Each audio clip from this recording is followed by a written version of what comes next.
Townsend and Michael Steele. Donald Trump sparks 2 days of chaos for our economy and then skips town. House Democratic leader Hakeem Jeffries is here to respond.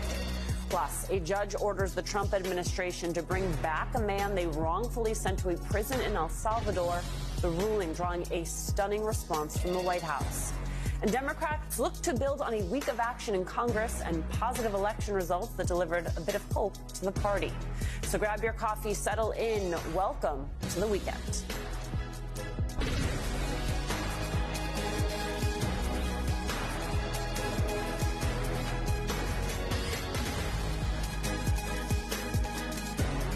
You know, folks, it just really feels like Donald Trump is intentionally setting fire to the global economy. And much of the world, well, they seem like they're ready to fight back. China is pushing America with a new round of steep tariffs on all goods, emphasis on all goods imported from the United States. France is urging the rest of the European Union to stop investing in America. And as for Canada, you know, our friendly neighbors to the north, they plan to respond with, quote, force. On Wall Street, the U.S. stock market suffered its worst week since the start of the pandemic during Donald Trump's first term. And since Trump took office in January, the S&P has fallen more than 15%. As for the president, well, he was very concerned about this. He left Washington on Thursday for a long weekend in Florida. And while the markets tumbled, the president was at his luxurious golf course. Look at that. It's not just the stocks, though, folks. Trump's tariffs could soon increase inflation, hurting working families the most. We're talking everything from microwaves to cars, and trucks will get more expensive. Not to mention the rising costs at the grocery store. Although the eggs are down, maybe that's because of the bird flu situation is coming under control. Well, you know, I think you nailed it when you talked at the top about intentionally sort of setting the global economy on fire. It's part of the playbook.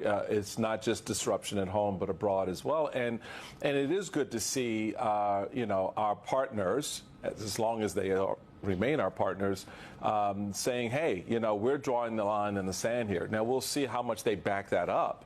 But at least they're not, you know, bending over so many, from lawyers to others in this country have started to do. We're going to talk a lot about what this means for American families, the way in which this is making our lives worse in so many ways. But I also have to say, I heard the new Canadian Prime Minister in a speech talk about how America is ceding the mantle of global economic leadership. And it really pained me, because this is a leader who on Monday, meaning Donald Trump, could wake up and change his mind, right? He could willy-nilly decide, but we cannot get back the trust and the faith that has already been lost from our allies across the globe. The people cannot get back the money that they've lost in their 401ks and their pensions because the market is going like this. Can I just note, I got an email from Steve this morning. Steve watches the show. We love Steve. And Steve just got back from a Viking cruise tour with he and his wife, and they did Southeast Asia. And they talked about the fact that their tour guide in Hanoi was telling them about the new Trump club coming, the golf course coming to Hanoi, Vietnam. And he also read it in the local newspapers, and then obviously was very shocked to get home and see what was happening with the tariff situation and Vietnam. So I'm just saying, Steve had questions, emoluments. He was like, questions. Where's the oversight hearing? I'm like, Steve, you're asking the right questions. So joining us now, someone that can answer those questions, is Congressman Robert Garcia. He's a Democrat from California, and former Florida Congressman David Jolly. He is an MSNBC political analyst. Anybody want to answer Steve's question, right, Congressman? I mean, look, I think, well, we should be very concerned about the tariffs and what's happening right now. This is the single most disruptive thing that Trump could do to the economy. This is the biggest tax increase that Americans are going to see in a generation. And what people need to understand is that the price of goods are going to go up. They may not see it immediately, but it's going to take over the next few weeks and months. There will be increases. People have been anticipating the tariffs. A lot of large retailers, grocery stores. They didn't anticipate how big it was going to be. And so now this is major disruption for America's ports, the supply chain, and small businesses that are dependent on imports and exports. This is incredibly damaging to the economy, and honestly, it's a slap in the face to the global marketplace and to all of our allies as well. David, I'm going to play a little bit from Jerome Powell who, in speaking at the Society for Advancing Business Editing and Writing, had this to say about what this moment is relative to higher inflation. While uncertainty remains elevated, it is now becoming clear that tariff increases will be significantly larger than expected. And the same is likely to be true of the economic effects, which will include higher inflation and slower growth. While tariffs are highly likely to generate at least a temporary rise in inflation, it's also possible that the effects could be more persistent. So the possible effects could be more persistent, and one of those effects, goes to what Simone and I and Alicia were talking about before, and that is, well, how the impact is on my 401k. I have a buddy of mine we kind of got this rolling track now since the Dow dropped the first time 900 points. And he lost $15,000. Well, he lost $17,000 yesterday. So he's down in his retirement $32,000 in 3 weeks. He's not getting that money back in another 3 weeks. How do you see the longer-term horizon relative to inflation, not just the tariff piece, but the domestic economy for families and communities that are going to have to struggle through higher prices, fewer resources available for retirement because it's just evaporating because Donald Trump doesn't give a damn about your money? Yeah, Michael, let's start with a snapshot in time, a real statistic measurable by consumer confidence. Donald Trump has had a greater impact on economic uncertainty than COVID-19 did. Think about that. In a matter of 75 days, Donald Trump has proven worse than COVID for economic uncertainty. That's your buddy. That's families across the country. Those are consumers, low income, high income, wherever they are. And I think what's fascinating with this issue that we may not see with others in the same way, and I agree with Robert, there's a latency to this where it's going to get much worse, is, Donald Trump kind of mastered the low propensity, low information space. Whether because his message was right or in this last election he turned out new voters and got more new voters to turn in his direction. But it was a low information space that kind of ignored, as we know, Donald Trump does, the nuance of policymaking or the secondary or tertiary effect of promises that can't be kept. Donald Trump just says, hey, I'm going to fight for you. You're going to be better off, all these things. And it cracks through the low information space. A lot of issues don't, because federal policymaking is clunky, because there's latency, because maybe it doesn't impact people's home directly. This one does. Donald Trump is actually shattering the low propensity, low information space with all bad news. It is economic anxiety. It is higher prices. It's why we see now Donald Trump being measured as being worse than COVID, because the low propensity space is saying, hold on, what just happened? And I think what Donald Trump is really missing here, we know he doesn't understand the economics. That is absolutely clear by his language and his behavior. But to Alicia's point about the world economy kind of moving on, I'm not sure Donald Trump realizes that the world economy may not need the United States of America in 2025. In the past, in trade wars, we were the heavyweight where maybe we knew we could win. I'm not sure we win this trade war. You're seeing other nations begin to align. Other nations begin to say, well, we will replace America as a trading partner with this other country, or we will create new regional trading agreements.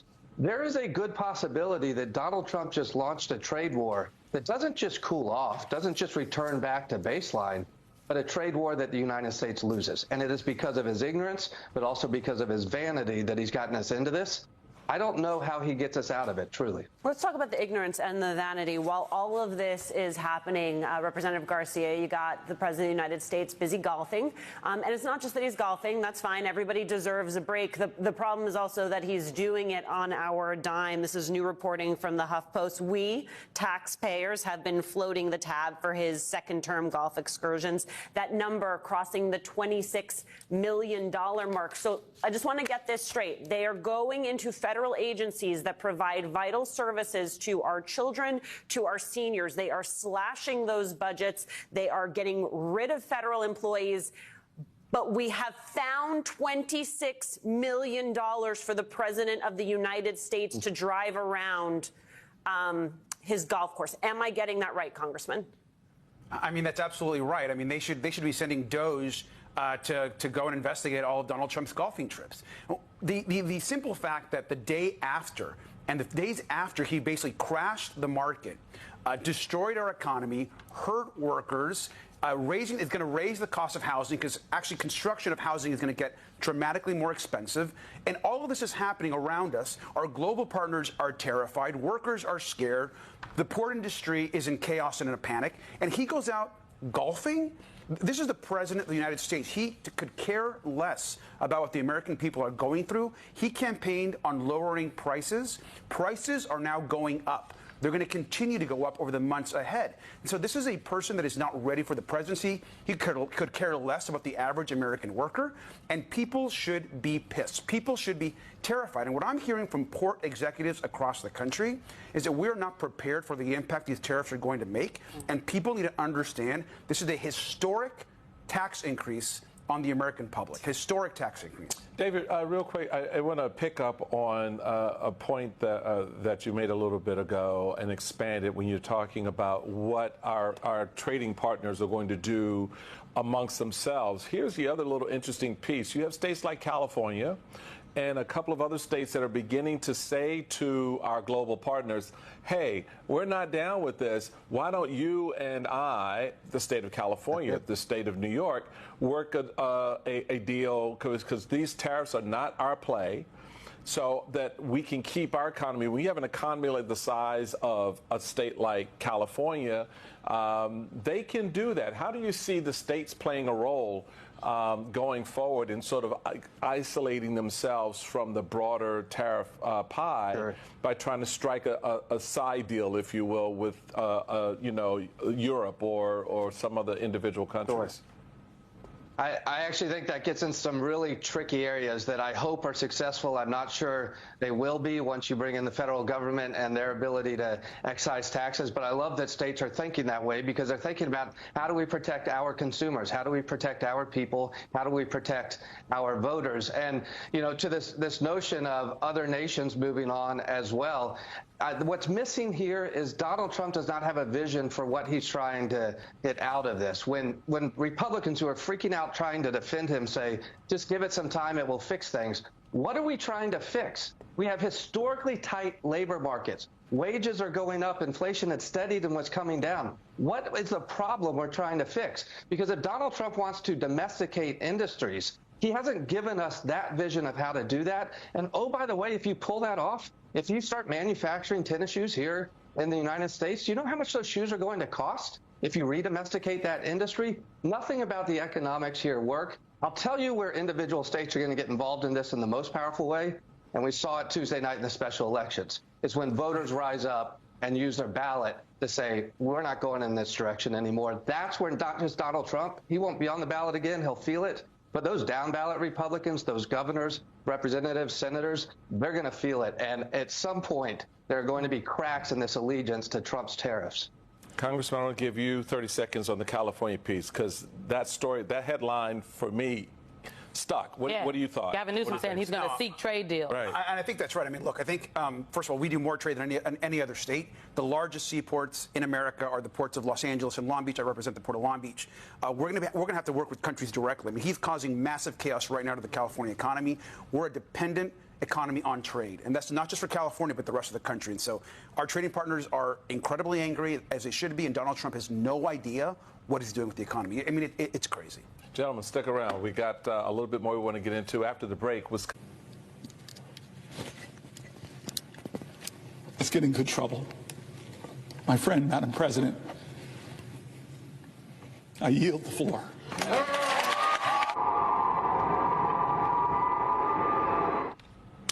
Senator Cory Booker getting into good trouble this week. He broke the record for the longest speech in U.S. Senate history, holding up business on the floor for 25 hours and 5 minutes. It was just one of the moments of hope for Democrats this week. In Wisconsin on Tuesday, voters sent a clear message to Republicans and Elon Musk. Musk spent at least $25 million in the state Supreme Court race there, only to see his preferred candidate lose by 10 points. And down in red Florida, Democrats significantly improved in their margins in 2 special House elections there. Congressman Robert Garcia and former Congressman David Jolly are still with us. Congressman Jolly, let's talk about the Florida of it all. You have Democrats flipping a county in ruby red corner of this state. This is what Nikki Fried, the Florida Democratic Party chair, said. There are 4 military bases in or near Pensacola, and in Florida's 6th congressional district, about 60% of residents receive benefits through Veterans Affairs, Social Security, Medicare, or Medicaid. Those are the issues that are really going to be waking up the sleepy bee. She said it's not just Democrats, but Americans understand that the Trump and Musk platform and issues are not going to work. What did we see in Florida this week, Congressman? A message to Republicans: watch out. Watch out, because what Donald Trump is doing with a collapsed Republican Congress is not good for the American people, regardless of your party registration. I mean, as you described, these are ruby red seats. And the one in the Panhandle in particular, Matt Gaetz' old district, has the military presence, but also so culturally conservative. You know, we often joke about it being lower Alabama. I mean, this is a culturally conservative, national security, military veterans-based district, and that district moved by about 17 points. So the math is pretty simple here. If we saw Democratic districts in Florida move 15, 16, 17 points, imagine now if you're an incumbent Republican in a 5-point seat, a 4-point seat, a 6-point seat, you're terrified. And, you know, that's about 30 to 40 members of Congress right now, because now they're coming for you next. And I think the message for Democrats, this is really important, Alicia. I've been doing town halls across the state of Florida, along with a lot of Democratic electeds and Democratic allies. And there's a common theme among it. There's a frustration that Democrats and independent soft Republicans are doing everything they can. They're protesting. They're calling their members of Congress. They're going to Tesla dealerships. They're raising their voices. They're doing everything they can. And they say, but what more can we do? Because it feels like we're not getting anything done. What we learned Tuesday night is you're getting it done. You moved Republican districts 15 points towards Democrats. You are getting it done. This activism of the last 6 weeks, reflected in Cory Booker's speech, the people with protest signs calling their members of Congress, these town halls, Democrats, independents, soft Republicans who are pushing back are doing it effectively, and they're getting it done, and it's not stopping. It's going to keep going. Speaking of getting it done, I mean, Senator Booker spoke to these efforts and basically talked about how our individual efforts may feel inadequate, but like together the people can. I want to play that for folks. It's enough for me. 12 hours now I'm standing, and I'm still going strong because this president is wrong. And he's violating principles that we hold dear and principles in this document that are so clear and plain.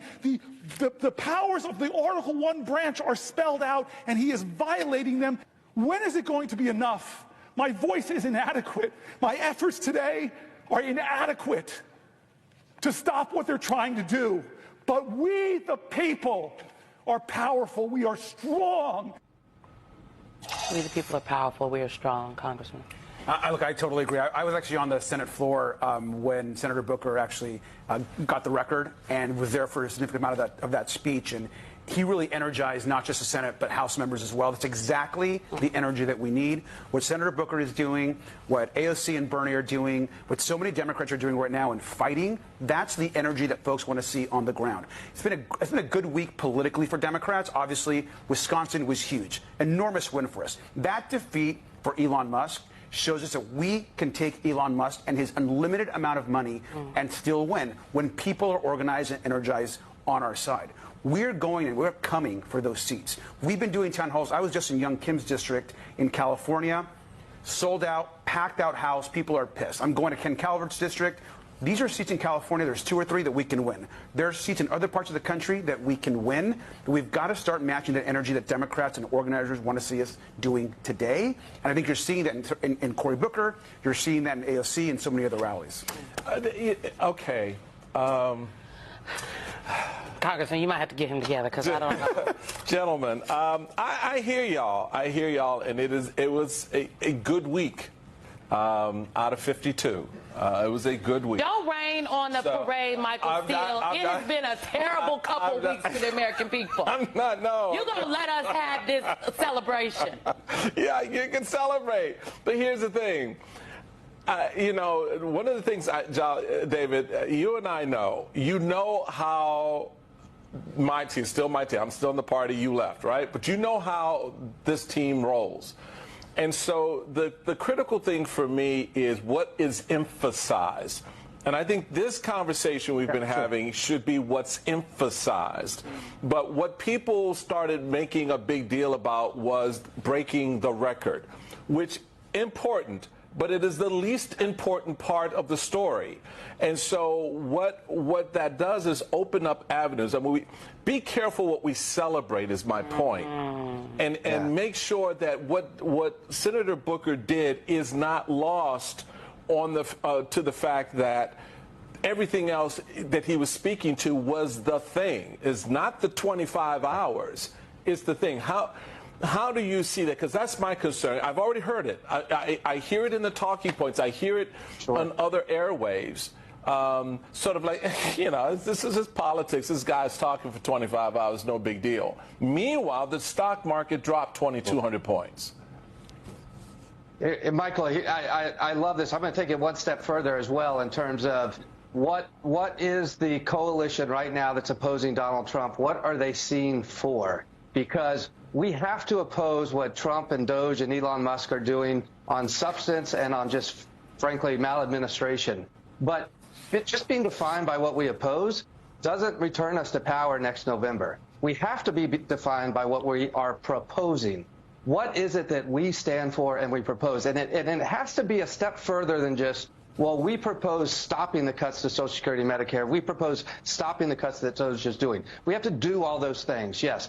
But what is our agenda? Are we for tax cuts for families under $400,000? Are we for the compromise immigration bill between Vice President Harris and James Lankford of Oklahoma, where we have tall walls but wide gates and give dignity and pathways to people who are here contributing to our culture and to our economy? Are we for not taxing Social Security but actually paying for it by adding a point or two to the corporate tax or adding a point or two to the marginal tax rates? What I fear right now is we are now in a world where election cycles are 24 months. And you can't wait until next August to go on TV with paid media or to go on cell phones with paid media. You have to have a paid media message right now about what you are proposing. And if you are returned to power, what will you deliver? In a lot of ways, we've had this discussion, and I'll cut it at this. I think the way back in many ways for Democrats goes through state houses. You've got some key governorship races coming up next cycle where the issues are about meeting voters where they are on the economics, on infrastructure, on education. That is where a party can say, this is what we stand for and what we will deliver. We've got to oppose everything Donald Trump's doing because it's morally the moment to do so. But then we've got to be defined by what we stand for. And that's the next piece of this puzzle. I know we got to go, but Congressman, what did elected Democrats stand for?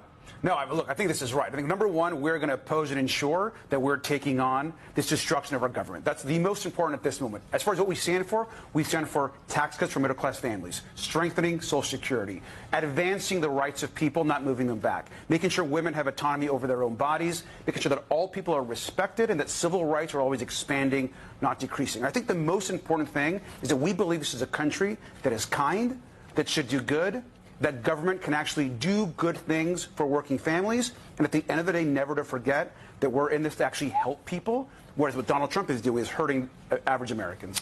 And gentlemen, that's why I asked the question. Congressman Robert Garcia. We are seeing those who are capitulating to clearly unconstitutional threats, and these are the things that we are witnessing each day in these last few months in our country. There were many things that we knew would happen. Many things. I'm not here, so I told you so.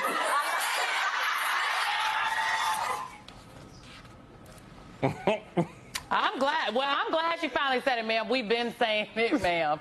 We have been saying it. She did try to tell us. I'm not trying to tell you I told you so. But she did try to tell us. She tried to warn us.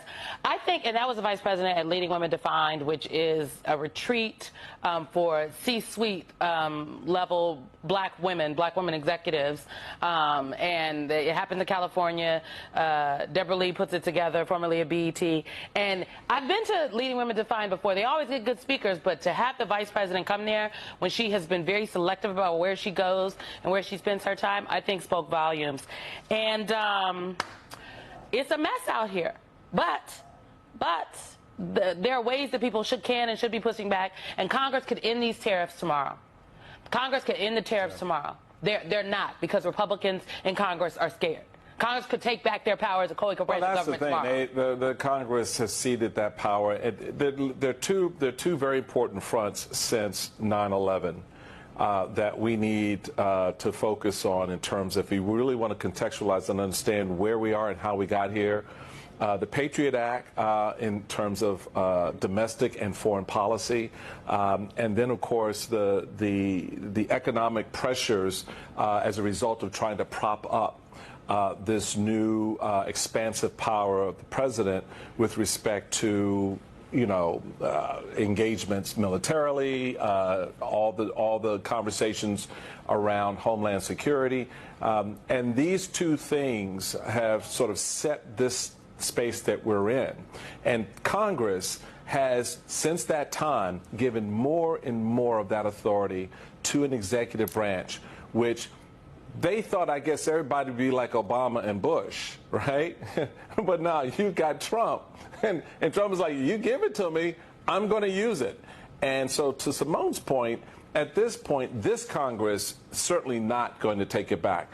The real test is the next Congress, if the hands change, whether or not they level up that kind of retrenchment around the presidential power, because if not, this doesn't get better. And just to be more specific about what Simone and Michael are both talking about, there's a piece of legislation that is in the Senate right now, introduced by Chuck Grassley, who, as you know, is a Republican, Maria Cantwell, who's a Democrat, that basically says the president would need to come and get tariffs approved, and Congress would have 60 days to approve them, which, by the way, pumps the brakes on this whole thing. But even if they get the votes in the Senate, which is a possibility, it's DOA in the House. Well, next, a purge of some of America's top intelligence officials.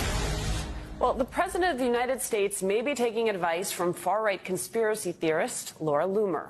On Thursday, Trump fired the heads of the National Security Agency after Loomer says she urged him to do so.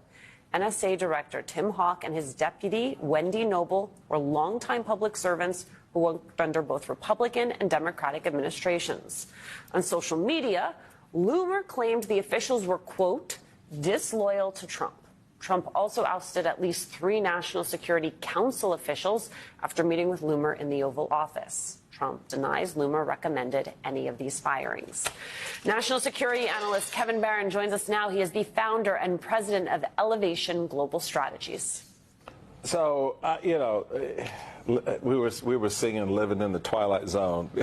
We came on the air because that's where we are. This is a government run by Loomer and Musk, and they're covering national security and domestic policy between them, and Trump is just there to kind of agree and sign off on it. But this is having real impact. I mean, this decision this week is significant. Talk to us about why it's a real threat to Americans to see this play out the way it is, and the impact it could potentially have. Well, the Cyber Command no longer matters. Is that right? Well, I'd start with what you just said. Laura Loomer is getting into the White House. A known conspiracy theorist of extreme proportions is able to have time with the President of the United States. That right there is the first crazy moment that we can't believe is happening. The fact that then she's being believed in policy changes and firings are happening, as has been reported. Once again, it's another day where I can't believe what we're hearing. So the NSC, people should, I encourage people to go do some homework and read about the National Security Council and the history of it, because it's not the same from president to president. Some use them in different ways. They can be drivers of policy out to the agencies and the cabinet secretaries, or they can be buffers of, the normal infighting or gaming that we find when people want budget and they want policies. But you expect to have a functioning NSC. And we had this kind of problem in the first presidency with Trump, where Mike Flynn lasted a few days before he was out. And then you had a succession of people that tried to bring some normalcy to the process of coming up with intricate policies for everything around the world, right? So you had like H.R. McMaster and John Bolton, and some of them are some of them are better than others, let's put it that way. It seems to me that Walz has no control over this process. I'm not sure what his role is. I'm not sure if he's acting as a buffer, as I know some Republican members of Congress are hoping he was going to be, or if he's carrying through with it. Now, we heard that this was an Oval Office argument where he was trying to save his people, and Laura Loomer said, they had to go, and we saw what happened. So if the National Security Council can't pick his own staff, I'm not sure what is. Why is he there? Talk about it. Laura Loomer, The Guardian was forced to explain to the world who she is. They did a write-up. Laura Loomer, the far-right influencer behind Trump's national security firings. Loomer has a podcast called Loomer Unleashed on Rumble, a platform known for streaming far-right figures. Chào tất cả các bạn quay trở lại video tô màu của mình. Thì hôm nay mình sẽ hướng dẫn các bạn tô màu bức tranh về chú khủng long đi xe ô tô nha các bạn. Và đầu tiên thì mình sẽ hướng dẫn các bạn đi tô màu khủng long trước.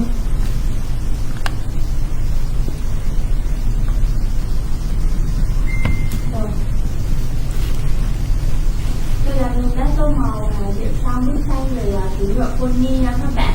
Thì các bạn có thể tham khảo qua các tô màu của mình. Video tô màu của mình đến cũng hết. Hẹn gặp lại tất cả các bạn trong video tô màu tiếp theo nha.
Và như vậy thì mình đã tô màu xong chú khủng long rồi nha các bạn.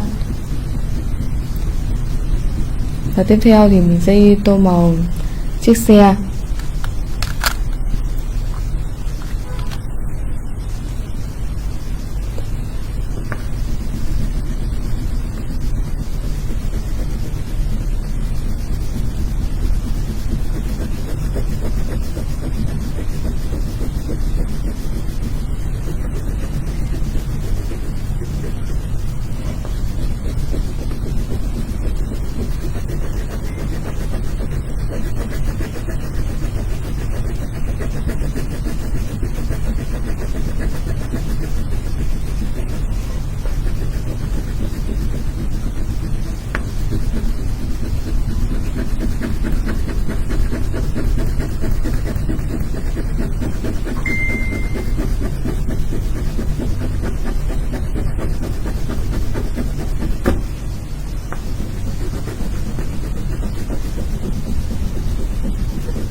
Và tiếp theo thì mình sẽ tô màu bánh xe nha các bạn.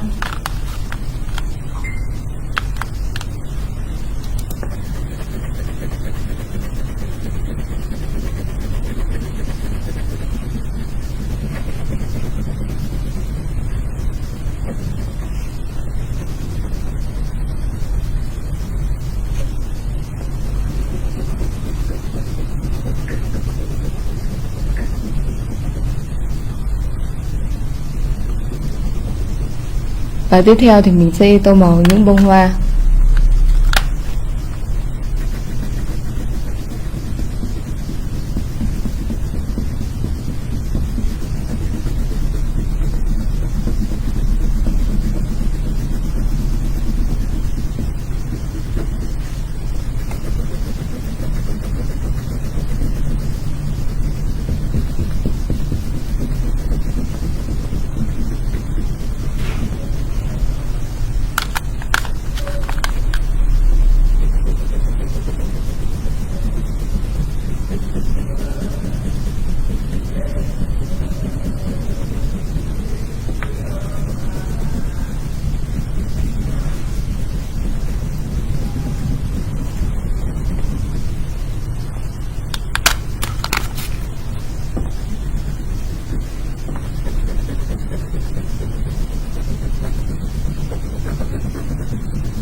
Và như vậy thì mình đã hoàn thành tô màu xong bức tranh rồi nha các bạn.